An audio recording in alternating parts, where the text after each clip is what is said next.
Hello guys, কেমন আছো? আজকে আমি চলে এসেছি নতুন একটা নিউ ব্লগ নিয়ে। তো আজকে আমরা ছোটরা মিলে একটু খিচুড়ির পিকনিক করছিলাম, তাই আজকে ভাবলাম তোমাদের সাথেও শেয়ার করি।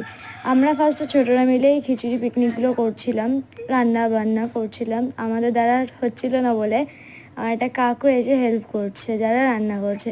এইটা শুধুই খিচুড়ি হচ্ছে আর কিচ্ছু না। খিচুড়িটা খুবই সামান্য সব জিনিস দেওয়া, যেমন চাল, ডাল, নুন, লঙ্কা গুঁড়ো, হলুদ আর দুটো কাঁচা লঙ্কা, এই দিয়ে আমরা সবাই মিলে খিচুড়ি তৈরি করছি। এখানে কিছু ছোটো ছোটো বোনেরা মিলে এবং আমরা সবাই মিলে ছোটো করে পিকনিকটা করছিলাম।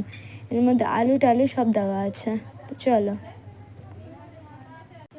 এইটা হচ্ছে আমাদের বাড়ির পাশের পুকুর এবং এই যে এখানে আমরা সবাই ধারে একটা ছোট্ট উনুন নিয়ে সবাই মিলে রান্না করছি। আমরা সব বোনেরা মিলে হইচই করেই সব পিকনিকগুলোকে কমপ্লিট করছিলাম। তো সেখানে সবাই একটু বড়রাও এসে আমাদেরকে হেল্প করছে, যেহেতু আমরা এখনও পুরোপুরি রান্না হিসেবে পারি না করতে।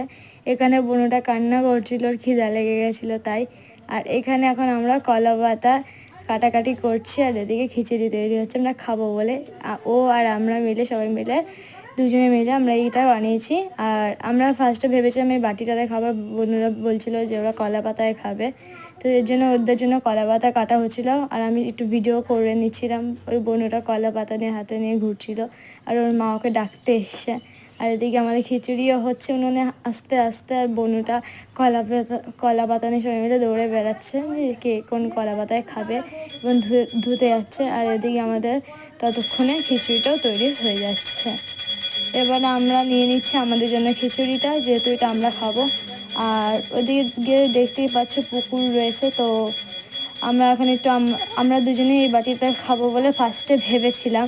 তো আমরা যেহেতু বড় তাই আমরা একটু বলেছিলাম যে বাটিটাতে নেই আমরা খাবার, ওদেরকেও বলছিলাম যে তোরাও এই খা, তোরা বাটিতেই খা, তোদেরকে কলা পাতাতে খেতে হবে না, ওরা পড়ে গেলে তখন। আর এদিকে সবাই দেখে আমাদেরকে হাসছিল বলে আমরা একটু লজ্জাও পাচ্ছিলাম।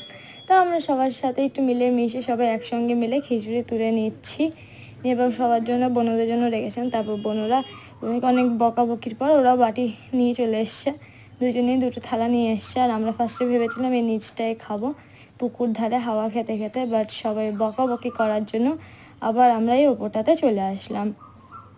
এই যে সবাই আমরা ওপরে চলে আসছি এবং আবার ওপরে এসে পাশে একটা খাট আছে, দেখতেই পেয়েছি যে এই খাটটা, এই খাটে আমরা বসে খাবো। তো এর জন্য আমরা ফার্স্টে হাতটা ধুয়ে নিয়ে এই খিচুড়িটা নিয়ে বসে পড়েছি। আমি, এই দিদিটা, সবাই মিলে একসঙ্গে, দিদিটার বাবাও দাঁড়িয়েছিল, সবাই ভালো করে দেখছিল এবং হাসাহাসি করছিল। বোনটার জন্য খিচুড়ি নিয়ে নিচ্ছিল। আমরা খেয়ে দিয়ে বলছিলাম যে খুব ভালো হয়েছে।